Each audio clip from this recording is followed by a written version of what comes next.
Hello সবাইকে, আমি রজনী চলে এসেছি তোমাদের জন্য আরও একটা নতুন ভিডিও নিয়ে। দিনটা ছিল শুক্রবার।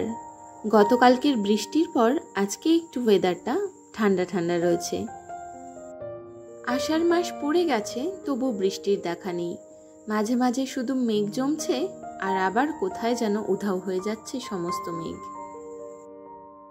ছেলের যখন সপ্তাহে 6 দিনই স্কুল থাকে, তখন সপ্তাহের মধ্যে 3 দিন অভিজিৎ দিতে যায়, আর বাকি 3 দিন আমি দিয়ে আসি। আর আজকে আমারই দিতে যাবার পালা ছিল। ছেলেকে স্কুল থেকে দিয়ে সবে মাত্র ফিরে এসেছি। বাইরে এত গরম যে সামান্য বৃষ্টিতে আর পারা যাচ্ছে না। মনে হচ্ছে যেন এবার একটানা কয়েকদিন বৃষ্টি হলে তবে এই গরমের হাত থেকে বাঁচা যায়। স্কুল থেকে ফিরে জামাকাপড় চেঞ্জ করে হাত মুখ ধুয়ে চলে এসেছি ঘরে। ভাবলাম ডাইনিং টেবিলের ওপরে এই ট্রেটা একটু গুছিয়ে নিই। কদিন আগে ডাইনিং টেবিলে রাখার জন্য মানি প্ল্যান্টের ছোট্ট দুটো কাটিং একটা ছোট্ট মাটির টবে লাগিয়েছিলাম, কিন্তু চারাটাকে কিছুতেই বাঁচাতে পারলাম না। তাই এবারে একটা কাচের জারের মধ্যে মানি প্ল্যান্টের কাটিংটাকে অবশেষে জলের মধ্যেই লাগিয়েছি। দেখা যাক এবার কেমন গ্রো করে। ট্রেটা গুছিয়ে নিয়ে চলে এসেছি রান্নাঘরে। সকালের কিছু চায়ের বাসন ছিল, স্কুল থেকে এসে আগে সেগুলোকে ধুয়ে নিই।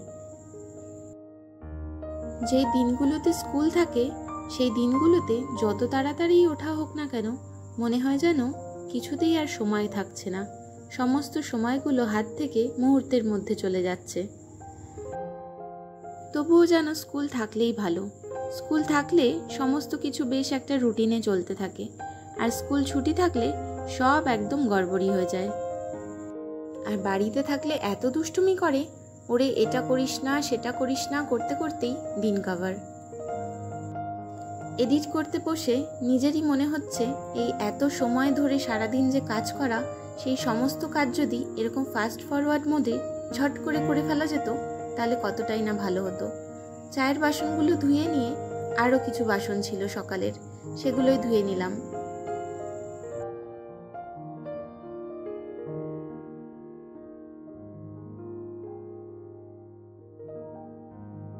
বাসনগুলো ধুয়ে নিয়ে এবার ফিল্টারে একটু জল ভরে নিচ্ছি। গরমকাল, তাই জল ভরতে না ভরতেই সমানে শেষ হয়ে যায়। একদিকে ভরতে থাকি, আবার অন্যদিকে মুহূর্তের মধ্যে জলের বোতলগুলো খালি। ফিল্টার থেকে জলের বোতলগুলো ভরা আমার কাছে যে কি একটা বোরিং কাজ, যেটা বলে বোঝানো যাবে না। তাই জন্য মাঝে মাঝে এই দায়িত্বটা ছেলের ওপর ছেড়ে দিই। তবে ছেলের ওপর দেবো কি, আবার দিলে কখনো কখনো রান্নাঘর জল ভরতে গিয়ে পুরো জলে ভাসিয়ে দেবে। সে ভেবে আবার কখনো কখনো বলি, থাক, তোকে আর করতে হবে না, আমিই করে নেব। কেমন সুন্দর পাখি ডাকছে দেখেছো? আমাদের বাড়িতে যেহেতু অনেক রকম গাছ রয়েছে, তাই বেশ সব সময়ই পাখি ডাকতে থাকে। যদিও এই মুরগির ডাকটা কিন্তু আমাদের বাড়ির নয়, মুরগিটা পাশের বাড়ির, তবে সারাক্ষণ রাস্তায় ঘুরে বেড়ায়, ওই মাঝে মাঝে এরকম ডাকতে থাকে। ঘরের কাজগুলো সেরে নিয়ে এসছি এবার উঠোনে। এবার উঠোনটা ঝাড় দিয়ে তারপর আবার ঘরে যাব, রান্না করতে হবে। বাড়িতে যেহেতু অনেক রকম গাছপালা আছে, তাই তার পাতা উঠোনে পড়বে, সেটা তো স্বাভাবিক। কিন্তু গরমের বিকেলে বা দুপুরে এই গাছতলায় গিয়ে বসলে এত আরাম লাগে, ঘরের থেকেও যেন আরাম। মনে হয় যেন প্রকৃতির এসি চলছে। তাও আমরা অবুঝের মতো প্রকৃতির এই গাছপালাগুলোকে কেটে ফেলি।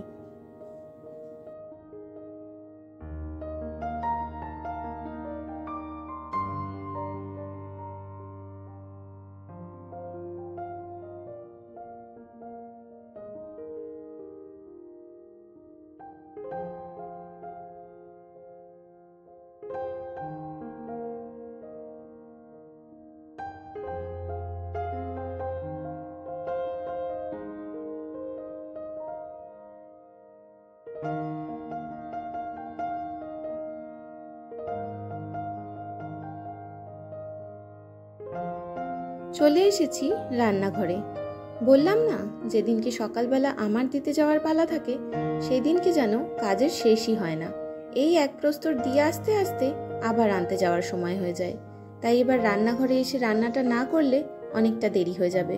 আর যেহেতু ট্রেনের ব্যাপার, তাই সময় করেও বেরোতে হবে। তাই রান্নাঘরে এসে ঝটঝট রান্নাটা বসিয়ে দিয়েছি। মাছ ভাজা বসিয়েছি, আজকে একটু মাছের ঝোল করব। এদিকে মাছ ভাজাটা হতে হতে ওদিকে আমার মশলাটাও তৈরি হয়ে গেছে। আজকে মশলার জন্য বানিয়েছি আধখানা পেঁয়াজ, 3 কোয়া রসুন আর ঠিক তার সমপরিমাণ আদা, আর তার মধ্যে 1 চামচ মতো পোস্ত দিয়ে ভালো করে পেস্ট করে নিয়েছিলাম। আর ওইটা হয়ে যাওয়ার পর তার মধ্যে আরও একটু টক দই দিয়ে সেটাকে ভালো করে ফেটিয়ে নিয়েছি ওই একই মশলার মধ্যে। এদিকে মাছ ভাজাও হয়ে গেছে, তাই মাছ ভাজাগুলোকে তুলে নিলাম। আর আলু না দিলে তো বাঙালির কোনো রান্নাই যেন সম্পূর্ণ হয় না, তাই আলু না দিলে আমাদেরও পেটের ভাত হজম হবে না। তাই একটা আলুকে 6 টুকরো করে কেটে সেটাও ভাজতে দিয়ে দিয়েছি। আলুগুলো হালকা করে ভাজা হয়ে গেছে। এর মধ্যে দিচ্ছি একটু দারচিনি, 2টো এলাচ আর 3টে লবঙ্গ। ফোড়নটা একটু নাড়িয়ে চাড়িয়ে এর মধ্যে এবার ওই মিক্সির বেটে রাখা মশলাটা দিয়ে দেব। মিক্সির কন্টেনারের মধ্যে সামান্য পরিমাণ জল দিয়ে সেটাও দিয়ে দিলাম। এবার একে একে দিলাম নুন, সামান্য পরিমাণ চিনি, লঙ্কার গুঁড়ো, হলুদ গুঁড়ো আর একটু কাশ্মীরি মির্চ। এবার এই মশলাটাকে ভালো করে নাড়িয়ে চাড়িয়ে নিয়ে খুব বেশি সময় না, সামান্য একটু কষিয়ে নেব। আমাদের অনেকেরই একটা ধারণা আছে যে আদা জিরে বাটা দিয়ে ঝোল করলে রান্নাটা বেশ হালকা হয়। তবে বিশ্বাস করো, এই রান্নাটাও এত হালকা হয়, গরমের সময় এটাও কিন্তু খেতে বেশ ভালোই লাগে। দেখে হয়তো মনে হতে পারে যে পেঁয়াজ, আদা, রসুন, গরম মশলা দিয়ে রান্না করা, অথচ বলছে হালকা রান্না, কিন্তু একদম ঠিক কথা। জিনিসের পরিমাণগুলো এতই অল্প যে রান্নাটা সত্যিই ভীষণই হালকা হয়। যাই হোক, অল্প একটু মশলাটা কষিয়ে নিয়ে আমি জল দিয়ে দিয়েছিলাম। জলটা ফুটে যাওয়া মাত্র দিয়ে দিচ্ছি মাছগুলো। সামান্য পরিমাণ এবার ঢেকে রাখবো কিছুক্ষণের জন্য, আলুগুলোকে সেদ্ধ তো হতে হবে।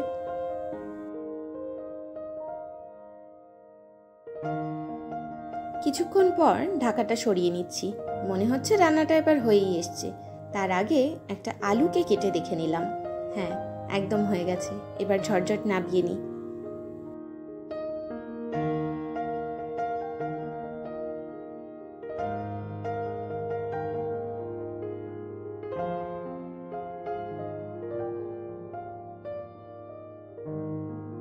এখনের মতো রান্নার পালা শেষ। এবার রান্নাঘরটা পরিষ্কার করে নিয়ে ঝটঝট করে স্নান করে খাওয়া দাওয়া সেরে আবার ছেলেকে আনতে বেরোতে হবে। তাহলে চলো, আবার পরে কথা হচ্ছে। এই যে ছেলের ছুটি হয়ে গেছে, ছেলেকে নিয়ে এবার বাড়ি ফিরছি। এখন ট্রেনে আছি। ট্রেন থেকে নেমেও ট্রেন থেকে চোখ সরানো যাবে না। যতক্ষণ স্টেশনে ট্রেন থাকবে ততক্ষণ ওর চোখ থাকবে ঠিক ট্রেনের দিকে। কেননা ট্রেনে নাকি ওর বন্ধু আছে, যদি ওর বন্ধুকে দেখতে পায় তাকালে একবার। স্টেশন থেকে নেমে যাবো এবার সাইকেল নিতে। তার আগে একটা দোকানে ও দেখতে পেয়েছে এই জিগ্গি কেকটা। অনেক দিন ধরেই আমাকে বলছিল। আমি বললাম পরে কিনে দেবো। সেই বলে অনেক দিন হয়েছে, আজকে একবার বলতে ভাবলাম কিনেই দিই একবার। আর ওটা নিয়ে তারপর বাড়ি চলে এসেছি। এসে ছেলেকে খেতে দিয়ে আমি এখনও জামা কাপড় চেঞ্জ করিনি। যাওয়ার আগে কয়েকটা জামা কাপড় কেচে রেখে গিয়েছিলাম, সেইগুলোই চলে এসেছি একবার ছাদে মেলতে। এগুলো একবার ছাদে মেলে দিয়ে তারপর আমি নিজে গা ধুয়ে ফ্রেশ হব।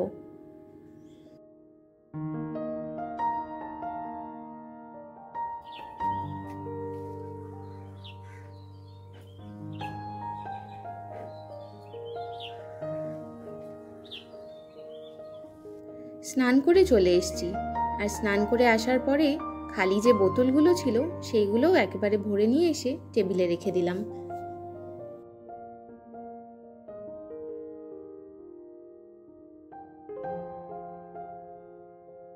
কাজ করতে করতে আমারও এবার খুব জল তেষ্টা পেয়ে গেছে।